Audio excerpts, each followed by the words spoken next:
12 മണിക്കുള്ള ഷോ ആണ് എനിക്ക് കിട്ടിയത്. കണ്ട ടിക്കറ്റ് ഒട്ടുമിക്ക സ്ഥലങ്ങളിലും ഇല്ലായിരുന്നു, എല്ലായിടത്തും ഫില്ലായിരുന്നു. സിനിമ പോയി കാണുന്ന സമയത്ത് എന്റെ മനസ്സിലുണ്ടായിരുന്നത് ഹ്യൂമർ മാത്രം ചെയ്യുന്ന ഒരു ടീമാണ്. അപ്പോൾ അവർ ഇമോഷണൽ ആയിട്ടുള്ള ഒരു കാര്യം ചെയ്യുമ്പോൾ അത് എത്രത്തോളം വർക്കൗട്ട് ആവും എന്നൊരു ചിന്തയിലാണ് ഞാൻ സിനിമ കാണുന്നത്. പക്ഷേ സെക്കൻഡ് ഹാഫ് കുറച്ചങ്ങോട്ട് കഴിഞ്ഞപ്പോൾ കണ്ണിന്നിങ്ങനെ കുടുക്കുടാ കണ്ണുനീരങ്ങ് പോവുകയായിരുന്നു. ചിലപ്പോൾ 100% റിലേറ്റബിൾ ആയതുകൊണ്ടാവാം ഇത്രയും സങ്കടം വന്നത്. ആദ്യത്തെ ഫസ്റ്റ് ഹാഫ് ഒരു ചിരിയും മാസും, സെക്കൻഡ് ഹാഫിൽ നല്ല കരച്ചിലും അവസാനം ഒരു നല്ല സന്തോഷവും, അങ്ങനെ ആയിരുന്നു എനിക്ക് മൊത്തത്തിൽ തോന്നിയത്. പിന്നെ എനിക്ക് ഏറ്റവും അത്ഭുതമായിട്ട് തോന്നിയത് ഒരു സിനിമ ബാക്ക്ഗ്രൗണ്ടും ഇല്ലാതെ റീൽസിലൂടെ സിനിമയിൽ എത്തിയവർക്ക് നമ്മുടെ മലയാളികൾ നൽകുന്ന ആ ഒരു സപ്പോർട്ട് കണ്ടപ്പോൾ ലിറ്ററലി ഭയങ്കര സന്തോഷമായി. കാര്യം നമ്മൾ ടാലന്റിനെയാണ് സപ്പോർട്ട് ചെയ്യുന്നത്.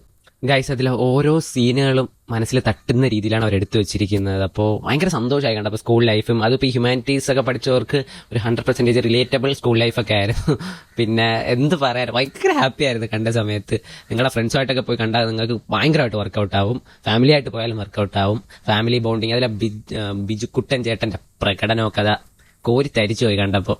പിന്നെ ആ ക്യാരക്ടർ പ്ലേസ്മെന്റ് പക്കയായിരുന്നു. അവരുടെ പേര് അതിൽ ഉപയോഗിച്ചപ്പോൾ തന്നെ ആദ്യം ഒരു വിയർനെസ് ഫീൽ ചെയ്തെങ്കിലും പിന്നെ അത് ഭയങ്കര നമ്മൾ കേട്ട് അതങ്ങ് സെറ്റായി, അത് പെട്ടെന്ന് തന്നെ.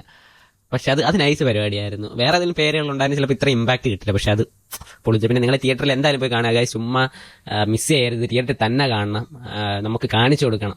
ഇവിടെ നടന്മാരുടെ സിനിമയ്ക്ക് മാത്രമല്ല, നമുക്ക് കാണിച്ചു കൊടുക്കണം ഇവിടെ നടന്മാരുടെ സിനിമയ്ക്ക് മാത്രമല്ല കോടികൾ കളക്ട് ചെയ്യാൻ പറ്റും എന്നുള്ളത്. കഴിവുള്ള എല്ലാവർക്കും ഇവിടെ കോടികൾ കളക്ട് ചെയ്യാൻ പറ്റും എന്നുള്ളത്.